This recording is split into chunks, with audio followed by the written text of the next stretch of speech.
آنکھ سے نکلتے ہوئے آنسو کی ایسی وضاحت عین اللہ ہی کر سکتا ہے۔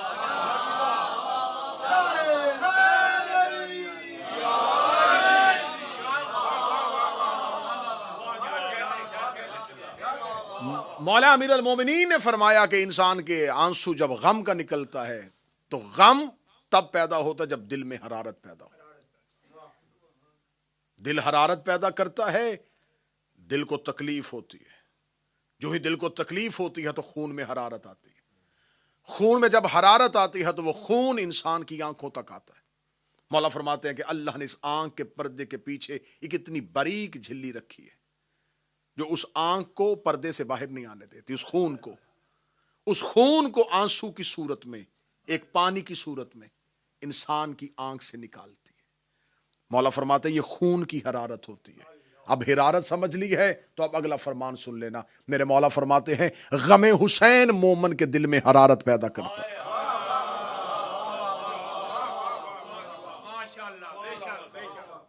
حسین کا غم مومن کے دل پہ حرارت پیدا کرتا ہے۔ کوئی آپ کسی کو بازار سے بلائیں نا کہ آئیں تھوڑی دیر بیٹھیں روئیں، کبھی بھی نہیں روئے گا۔ آپ کسی کو پوری رات کربلا سنائیں، مرضی سے رو نہیں سکتا۔ مومن کا دل صرف نام حسین کی نون ختم ہونے کا انتظار کرتا ہے اور آنکھ سے آنسو نکل آتا ہے۔ امام سے پوچھا گیا مولا حسین کو رونے کے لیے کیا چاہیے؟ امام نے فرمایا صرف رونے کے لیے ایک چیز چاہیے، شجرہ شریف ہونا چاہیے، تاکہ تمہیں حسین کی غربت کا اندازہ ہو سکے۔ میرے مالک یہ کون روتے ہیں؟ فرمایا علی کے شیعہ۔ مولا یہ علی کے شیعہ کیسا بنتا ہے؟ فرمایا علی کا شیعہ مرضی سے نہیں بنتا، اللہ بنا چکا ہے۔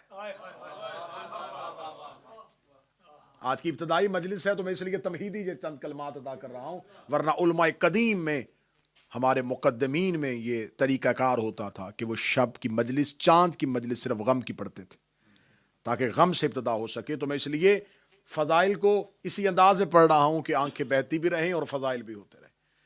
مولا حسین کو کون روئے گا؟ متوجہ ہے صاحبان؟ مولا حسین کو کون روئے گا؟ فرمایا علی کا شیعہ۔ مولا علی کا شیعہ کسے کہتے ہیں؟ علی کا گروہ جو علی کا ساتھ ہے؟ فرمایا نہیں۔ مولا شیعہ کیسے بنتا ہے؟ امام فرمایا بنتا نہیں، اللہ بنا چکا ہے۔ میں پھر لفظ کہنے لگا ہوں اپنے نوجوان بچوں کے لیے، شیعہ دنیا میں آ کے نہیں بنتا۔ مولا کیسے؟ کتاب کا حوالہ حیات القلوب علامہ مجلسی، کتاب کا حوالہ بحار الانوار علامہ مجلسی، کتاب کا حوالہ کامل الزیارات غیبت صغریٰ کے دور میں لکھی ہوئی کتاب۔ امام نے فرمایا خلقو شیعتنا من فاضل طینتنا، ہمارے شیعہ ہماری بچی ہوئی طینت سے خلق ہوئے۔ مولا فرماتے ہیں اللہ نے یہ جو شیعوں کو خلق کیا ہے، ہم اہل بیت کی بچی ہوئی طینت سے خلق کیا ہے۔ یہ کہنے کے بعد فرمایا والمعجون بماء ولایتنا، پھر اللہ نے ان کی مٹی کو ہماری ولایت سے گوندا ہے۔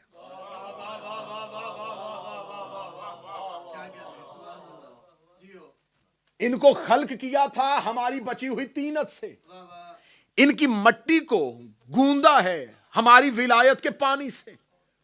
گوندنے کا، جب بھی آپ گوندنے کی بات کریں گے تو پہلا ذہن میں آئے گا کہ آٹا گوندا جاتا ہے۔ آٹا ایک علیحدہ شکل میں ہوتا ہے، اس میں پانی ملایا جاتا ہے، پانی ملانے کے بعد اس کو آپس میں گوند دیا جاتا ہے۔ گوندنے کے بعد اگر کوئی کہے اس میں آٹا علیحدہ کرو،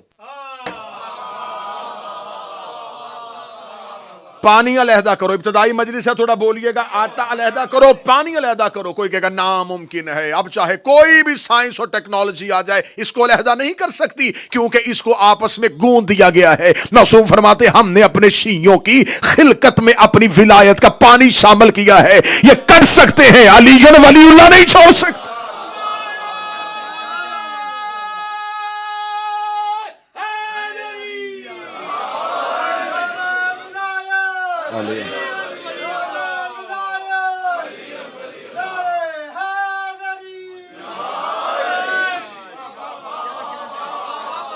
ان کو خل کر دیا گیا ہے، معجون کر دیا گیا ہے، ان کو معجون کر دیا گیا ہے بے ماء ولایتنا، ہماری ولایت کے پانی کے ساتھ۔ اب ان کے دلوں سے ہماری ولایت کوئی نہیں نکال سکتا. یہ ہمارے اس ولایت کے پانی کی وجہ سے علی کی محبت نہیں چھوڑتے. مولا یہ حسین کی محبت میں کیوں روتے ہیں؟ فرمایا کربلا کی مٹی ان کے خمیر میں ڈال دی گئی. خاک کربلا کا تعلق فقط اس زمین سے نہیں ہے. کربلا حسین کے لیے عرش سے اتاری گئی تھی. خاک کربلا ان کی مٹی میں شامل کر دی گئی ہے. کربلا کی مٹی مومن کے خمیر میں شامل ہے. میں لفظ بار بار کہوں گا تاکہ دلیل جب دوں گا تو آپ کا ذہن گواہی دے سکے. کربلا کی خاک عزادار کے خمیر میں شامل ہے. اور آج بھی معجزہ ہے کہ کربلا کی خاک جہاں بھی ہوتی ہے 10 محرم کو سرخ ہو جاتی ہے.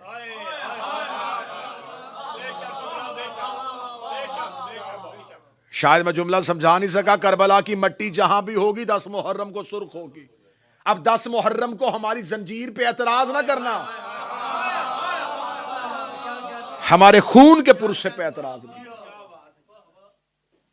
اور یہ بات بھی میں کہوں کہ صرف مجلس حسین میں آنا عبادت نہیں.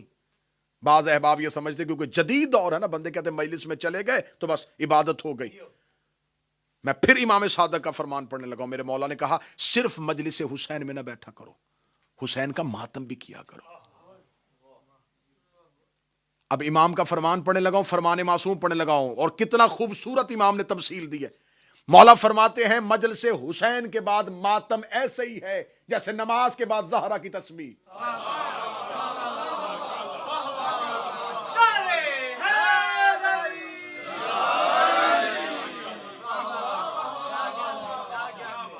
جیسے نماز کے بعد تسبیح زہرا کی حیثیت ہے, ویسی ہی مجلس شبیر کے بعد ماتم شبیر کی حیثیت. اور تسبیح فاطمہ میں بتا دیتا ہوں, ایک شخص نے آگے مولا سے پوچھا تھا, مولا ہم نماز پڑھتے ہیں خیالات بڑے آتے ہیں, اللہ قبول کر لیتا ہے. فرمایا پہلو بدلنے سے پہلے زہرا کی تسبیح پڑھ لیا کرو. اب میں فرمان معصوم پڑھنے لگا. مولا نے فرمایا نماز اگر قبول کروانی ہے تو نماز اگر خیالات سے بھری بھی تھی, پہلو بدلنے سے پہلے تسبیح زہرا پڑھ لیا کرو. مولا تسبیح زہرا پڑھیں گے نماز قبول ہو جائے گی. فرمایا تمہاری زخمی نماز کی چادر کا نام زہرا کی تسبیح ہے. زخمی نماز کو چادر زہرا ڈھانپ, تو یہ تسبیح زہرا تمہاری نماز کو ڈھانپ لیتی ہے. معصوم فرماتے ہیں صرف مجلس نہیں, ماتم. اور مجلس کا تسلسل جو ہے, کیونکہ آج پہلی مجلس ہے, شب کی مجلس ہے, میں اپنی قوم کے بچوں سے ضرور کہوں گا. ایک وقت ہوتا تھا جب احترام مجلس میں مجالس ہوتی تھی. اب کیونکہ احترام مجلس پڑھے نہیں جاتے, مجلس میں آتے. احترام مجلس بھی ایک چیز ہے. جیسے آپ مصلی پہ آتے ہیں تو مقدمہ ہے وضو.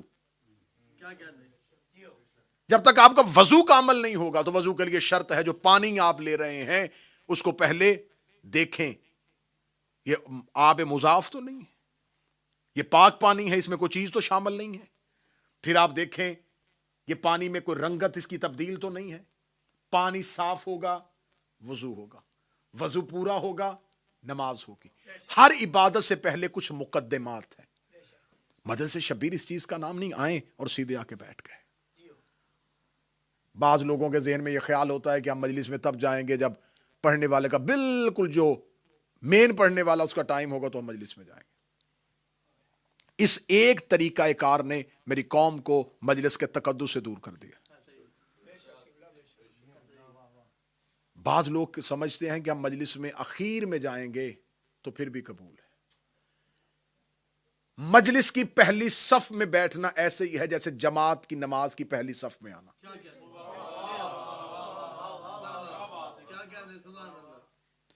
جیسے پہلی جماعت کی صف کی نمازی کی حیثیت ہوتی ہے, پہلی مجلس شبیر میں پہلے آنے والے کی حیثیت ہوتی ہے. پہلے آنا مجلس حسین میں اس لیے ضروری ہے کہ جو سب سے پہلے آتی ہے وہ مادر حسین ہے. جو چاہتا ہے کہ مادر حسین کی دعا جلدی لے تو وہ مجلس حسین میں پہلے آئے. مجلس میں سب سے بعد میں نکلنا یہ بھی میرے آئمہ کی سنت ہے.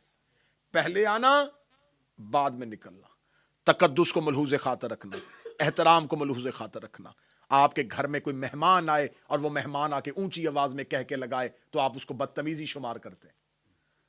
وہ آپ کے گھر میں بیٹھ کے فضول باتیں کرے تو آپ کو لغویات بکنے والا بدتمیز لگتا ہے. تو یہ امام بارگاہ جو ہے یہ حسین کا گھر ہے. ان 9 دنوں میں یہ احتیاط کیجئے گا کہ آپ نے اپنی ذاتی گفتگو کرنی ہے امام بارگاہ کی حدود سے باہر. جب تک حسین کی مجلس والی جگہ پہ ہیں تو صرف حسین کے لیے بیٹھے.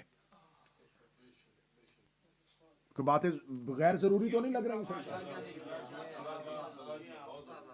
یہ حسین علیہ السلام کا فیض ہے ہم پر کہ مجلس حسین میں اس نے ہمیں بلایا، اور مجلس حسین میں نمازی بڑے سے بڑا نمازی بھی ہو اس کی نماز تصورات سے خالی نہیں ہے.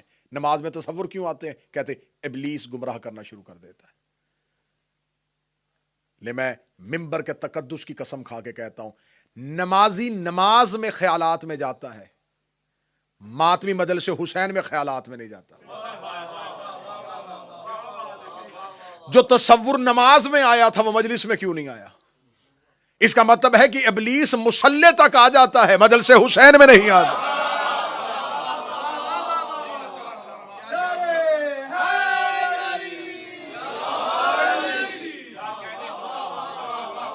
وہ مصلی تک پہنچ گیا، اس کی رسائی نمازی کے مصلی تک ہے، حسین کی مجلس میں نہیں. مجلس حسین حصار ہے عباس کا. چلے میں جملہ آ گیا کیونکہ علم کشائی کی مجلس ہے، تو انشاءاللہ جب مجالس میں ہوں گے تو پھر حضرت عباس کے تذکرے میں تفصیلی حضرت عباس کا تذکرہ کروں گا. میرے مولا سرکار باب الحوائج ابو الفضل العباس شب عاشور 9 لاکھ نے سوچا کہ ہم حسین پہ رات کو حملہ کر دیں. شب عاشور فوجی اشقیاء سے یہ بات آئی کہ ہم حسین پہ رات کی تاریکی پہ حملہ کر دیں. خیام حسینی سے اکیلے عباس چلے. حضرت عباس گئے اور حضرت عباس نے جا کے، اس سے پہلے 7 محرم فوجی اشقیاء کا دعویٰ تھا کہ ہم حسین کے خیام پہ حملہ کریں گے. 7 محرم کا عباس پڑھوں پھر شب عاشور کا عباس سن لینا. حضرت عباس جب پہنچے تو فرات کے گھاٹ پہ، کتابیں کہتی ہیں فرات کے گھاٹ پہ اس وقت 30,000 یزیدی لشکر جو تھا وہ فرات کی گھاٹ پہ قبضہ کر گیا. حضرت عباس اکیلے آئے، 30,000 نے فرات کا گھاٹ قبضہ کیا ہوا ہے اور ارادہ کیا تھا حسین پر حملہ کرنا. حضرت باب الحوائج ابو الفضل العباس آئے اور اپنے گھوڑے سے اپنے نیزے کو زمین پہ رکھا، اپنے نیزے کی انی کے ساتھ کربلا کی ریتی پہ خط کھینچا. خط کھینچ کے عباس کہنے لگے حسین تک جانا تو بہت دور کی بات ہے، ہمت ہے تو اس خط کو پار کر کے دکھا. تم میں جرت ہے تو اس لکیر کو پار کرو، تم میں ہمت ہے تو اس خط کو جو میں نے کھینچا ہے اس کو پار کر کے دکھاؤ. ہمت ہے تو اس لکیر کو پار کرو، ہمت ہے تو اس لکیر کو پار کرو. معصوم سے پوچھا گیا تھا، عباس نے وہاں پر ایک خط کھینچا تھا، وہ خط ختم ہو گیا؟ فرمایا عباس کا کھینچا ہوا خط کبھی بھی ختم نہیں ہوتا، عباس کی کھینچی ہوئی لکیر آج بھی ہے. فرمایا وہ لکیر کہاں ہے؟ فرمایا مجلس حسین کے باہر عباس کا کھینچا ہوا خط ہے. دشمن آنا بھی چاہے تو نہیں آ سکتا. اب منتیں نہ کیا کرو کہ ماتم دے آ جاؤ، مجلس میں آ جاؤ. جسے عباس روک لے اسے کوئی نہیں بلا سکتا.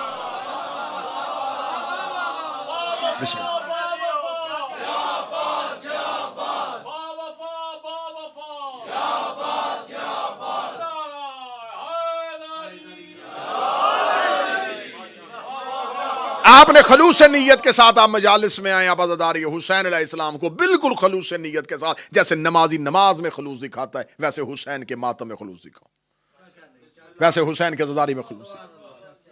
ایک دور ہوتا تھا گلی محلے میں بحثیں ہوتی تھی، اب اس سے زیادہ خطرناک دور یہ ہے، اب ہے سوشل میڈیا پہ بحثیں. اعتراض کرنے والے کا چہرہ بھی نظر نہیں آتا، اور جہاں چہرہ نظر نہ ہو وہاں آنکھوں کی دید اور شرم بھی ختم ہوتی ہے. 200-250 سوالات کم از کم ایسا ہے جو دشمن تیار کر کے بیٹھا ہوتا ہے محرم سے پہلے. جو ہی محرم کی آمد آتی ہے میری قوم کا بچہ کوئی پوسٹ لگاتا ہے، کوئی اسٹیٹس لگاتا ہے، نہیں کالے کپڑے قرآن میں کہاں، ماتم قرآن میں کہاں لکھا ہے، زنجیر قرآن میں کہاں لکھی. میں اپنی قوم کے بچوں کو آج ہی جواب دے دیتا ہوں.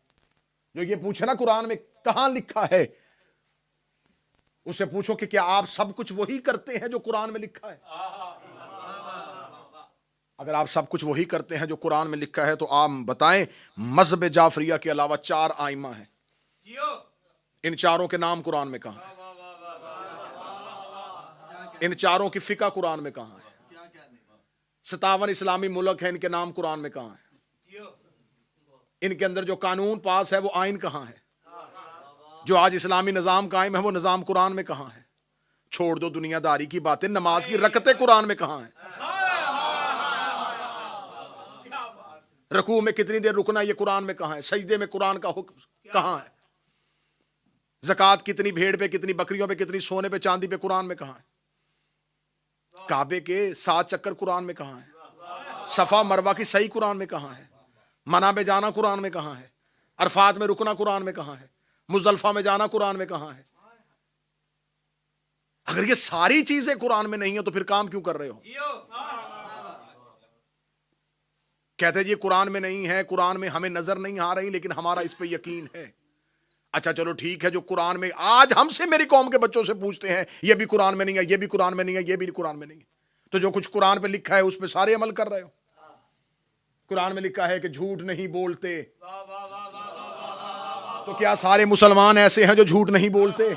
قرآن میں لکھا ہے حسد نہیں کرتے، کیا سارے ہی ایسے ہیں جو حسد نہیں کرتے؟ غیبت نہیں کرتے، مال حرام نہیں کرتے، جو کچھ قرآن میں حکم ہے وہ کیا سارا کچھ سارے کرتے؟ اس کا مطلب ہے کہ تجھے شریعت سے محبت نہیں، حسین سے دشمنی ہے۔ تجھے دین سے محبت نہیں، تجھے حسین سے دشمنی ہے۔ یہ قرآن میں کہاں لکھا ہے؟ یہ قرآن میں لکھا ہے۔ اللہ صرف حکم دیتا ہے، تشریع رسول کرتا ہے۔ بس میں آخری بات کہنے لگا ہوں، اللہ صرف حکم دیتا ہے، تشریع رسول کرتا ہے۔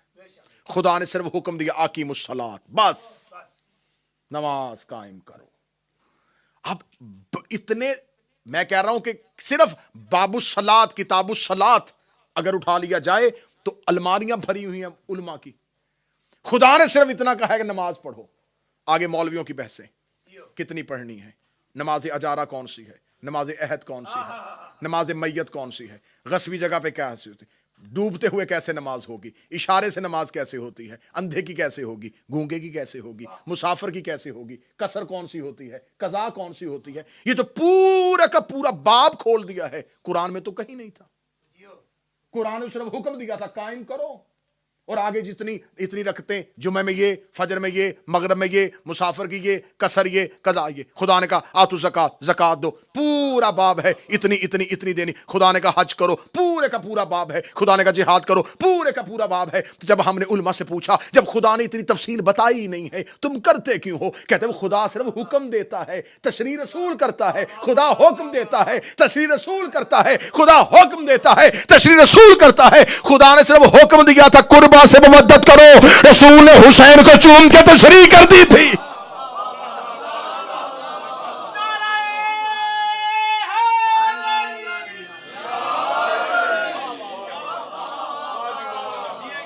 جیسے صرف اللہ نے نماز کا حکم دیا، تشریع رسول نے کی، روزے کا حکم دیا، تفسیر رسول نے بتائی۔ خدا نے صرف یہ کہا تھا قربا سے مودت کرو، حسین کو کاندھوں پہ اٹھا کے، سینے سے لگا کے، ممبر پہ زانو پہ بٹھا کے، سجدے میں پشت پہ لا کے، چوم کے، احترام کر کے رسول نے تشریح بتا دی ہے۔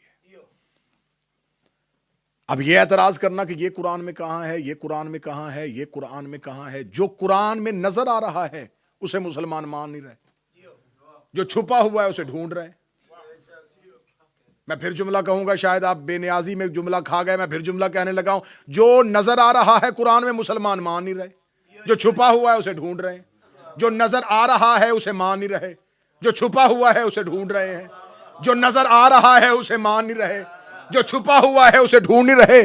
اب بھی میرا خیال ہے 4 لوگوں کو سمجھ آئی، باقی بندے چپ ہیں۔ جو قرآن میں نظر آ رہا ہے اسے مان نہیں رہے، جو چھپا ہوا ہے اسے ڈھونڈ رہے ہیں۔ جو غدیر میں نظر آ رہا تھا اسے مان نہیں رہے تھے، جو غیبت میں ہے اسے ڈھونڈ رہے ہیں۔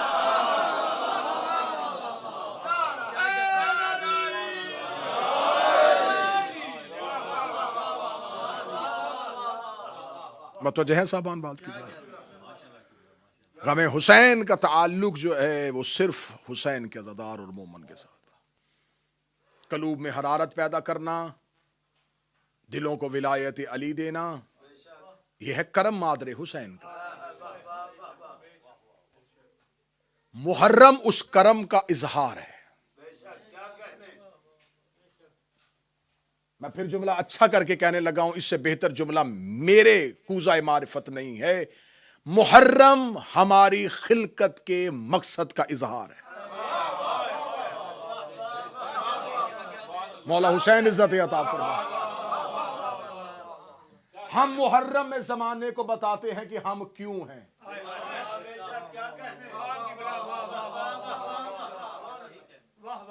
ہم عزاداری برپا نہیں کر رہے، عزاداری ہمیں زمانے میں متعارف کروا رہے ہیں۔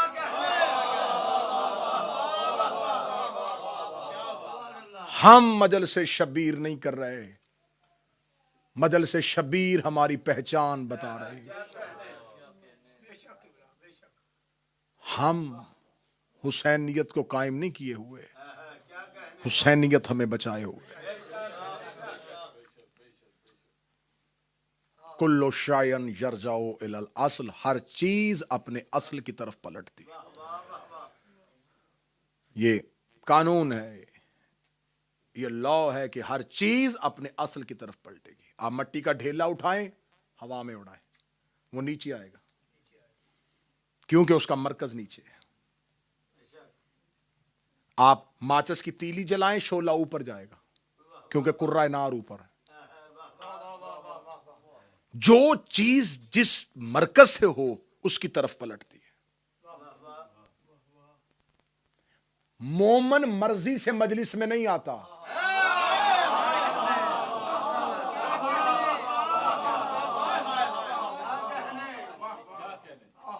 آپ ان 10 دنوں میں آزما کے دیکھ لیجئے گا، آزمائیے گا ان 10 دنوں میں، اس چیز کو آزما کے دیکھ لیجئے گا۔ مجلس کا وقت ہوگا، آپ کے اس سے پہلے ایک بے چینی، ضروری امور جلدی جلدی نپٹا رہے ہوں گے۔ میں ممبر کے تقدس اور مولا عباس کا علم ضامن ہے، میں گواہی بنا کے کہہ رہا ہوں، اتنا لوگ خوشیوں کا انتظار نہیں کرتے جتنا حسین کے عزادار رونے کا انتظار کرتے۔ انسانی فطرت ہے، انسان غم سے گھبراتا ہے۔ اسے پتا چل جائے فلاں جگہ پہ غم کی محفل ہے، وہ کبھی نہیں جائے گا، نہیں یار، دل پریشان ہو جائے گا۔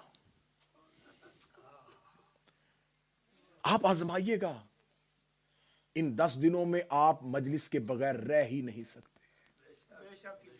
جتنے بھی ضروری کام ہو، بندہ کہتا ہے یار جلدی جلدی ختم کرو، جلدی جلدی ختم کرو۔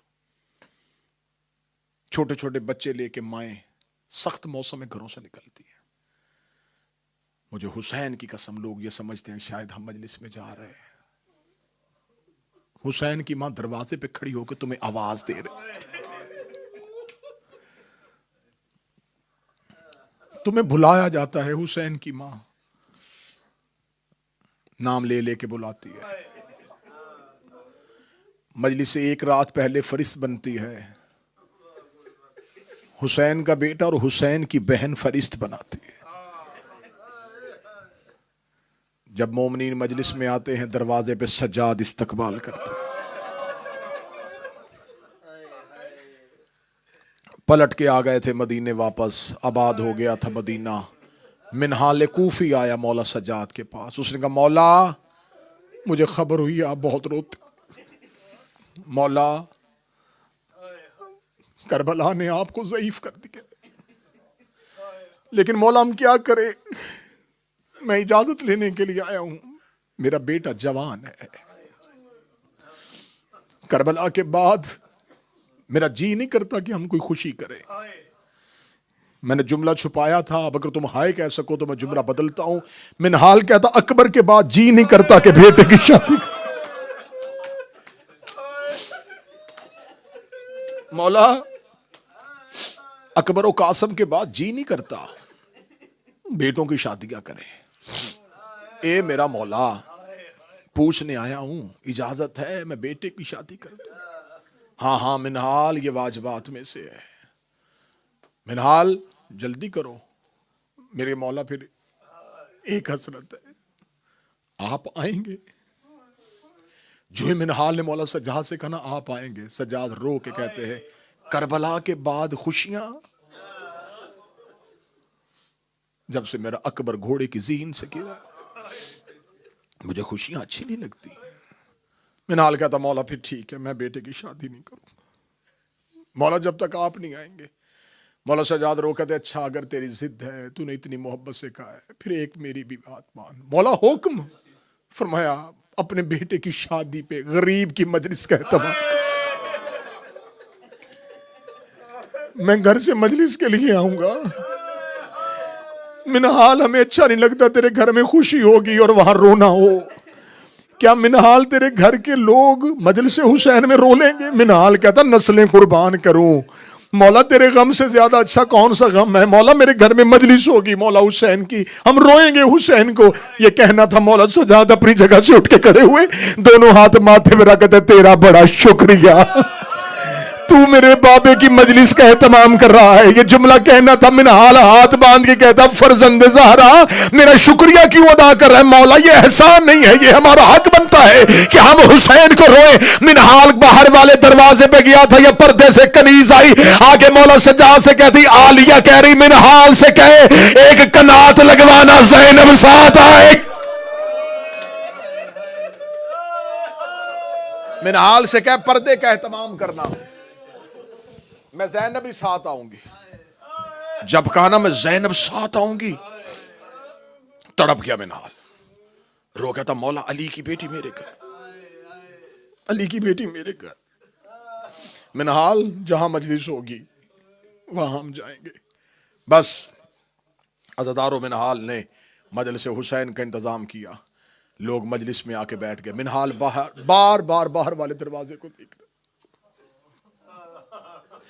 مجلس کے آغاز میں تکیے لگا کے بیٹھا تھا۔ آخر جب مجلس اپنے وسط میں پہنچی، منہال سر جھکا کے کہتا صدیقہ ماں کا بیٹا ہے، وعدہ کیا تھا آؤں گا، اللہ جانے کون سی غلطی ہو گئی ہم سے جو غریبوں کے گھر امام نہیں آیا۔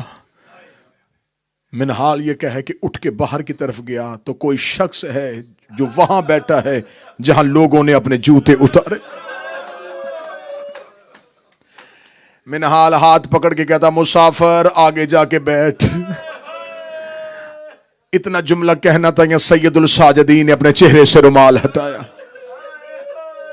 رو کے فرمایا منہال جب سے مجلس کا آغاز ہوا میں سجاد آ گیا ہوں، میں ان کا شکریہ ادا کرنے آیا ہوں جو میرے بابے کو رونے کے لیے آئے۔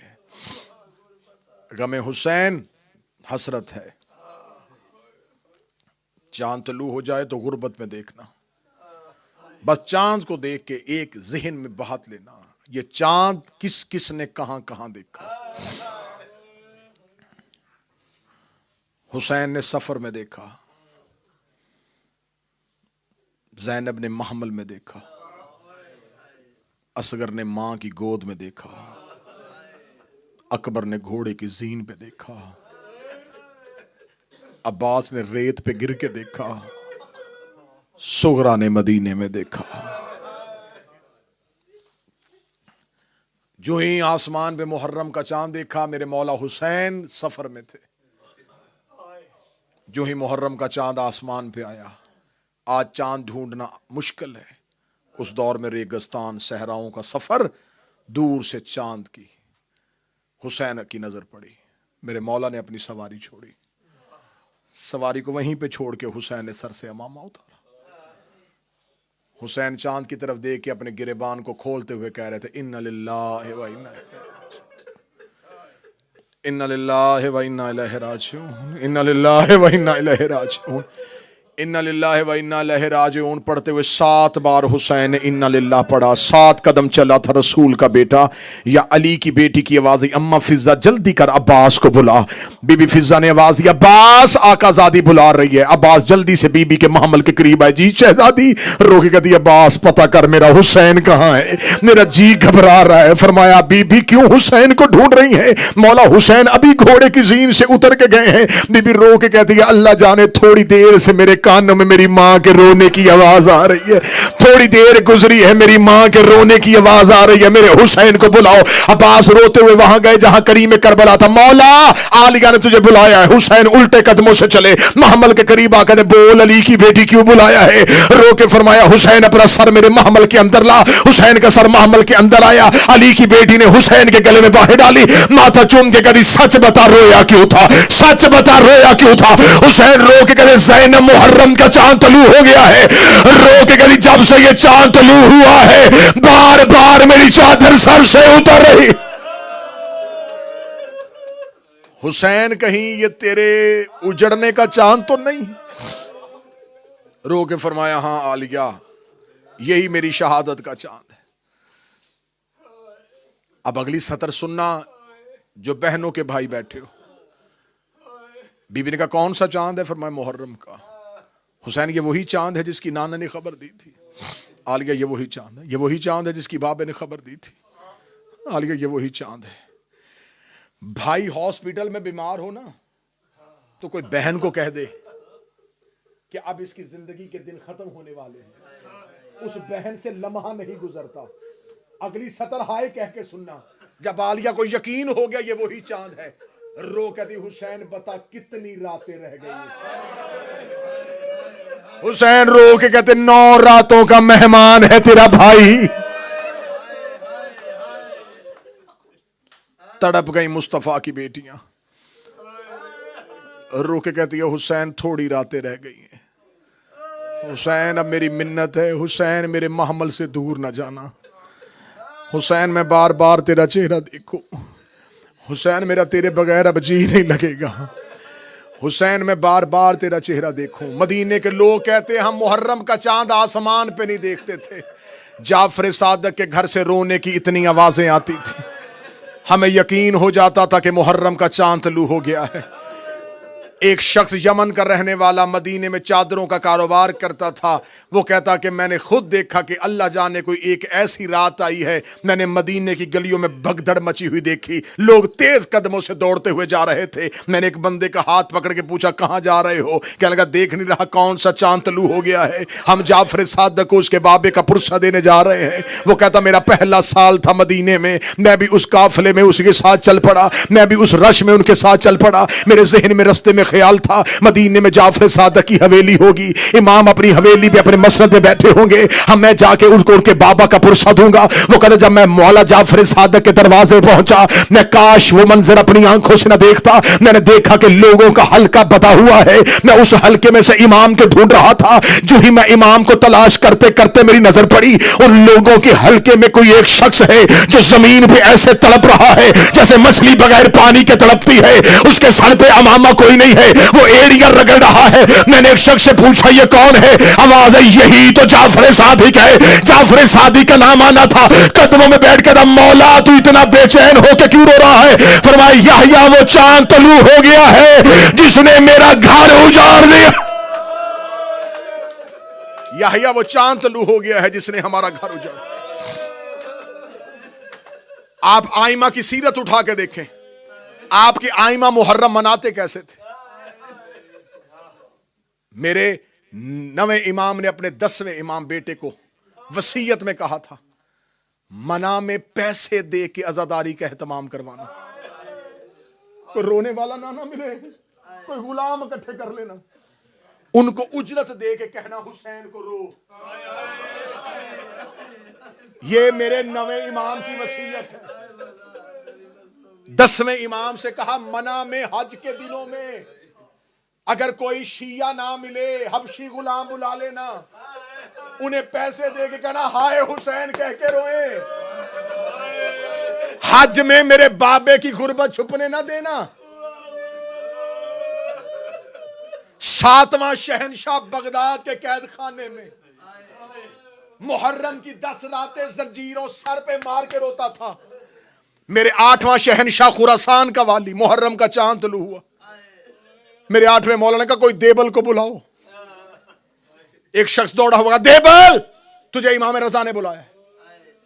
دیبل تیز قدموں سے چلا، جو ہی امام کے دروازے پہ پہنچا، کتاب میں نہ ہو میں زہرا کا مجرم، جو ہی دیبل دروازے پہ آیا امام رضا اپنی جگہ سے اٹھے، دروازے کی طرف تیز قدموں سے دوڑے، دیبل کے گلے میں باہیں ڈال کے کہتے میری دادی زہرا کے مددگار،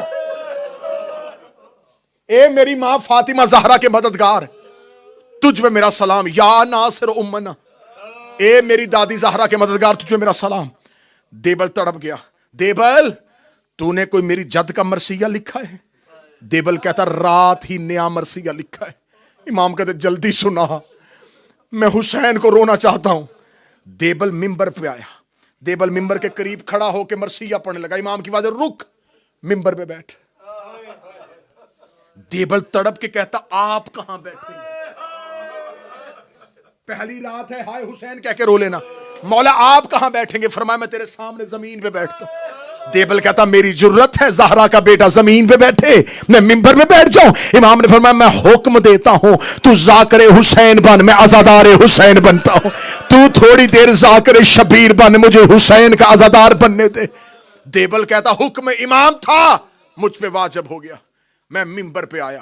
دیبل نے وہ مرثیہ پڑھا جو آج بھی عربوں میں مشہور ہے, مشہور ترین دیبل کا مرثیہ, مشہور ترین مرثیہ, اے زہرا تیرا چمن اجڑ گیا.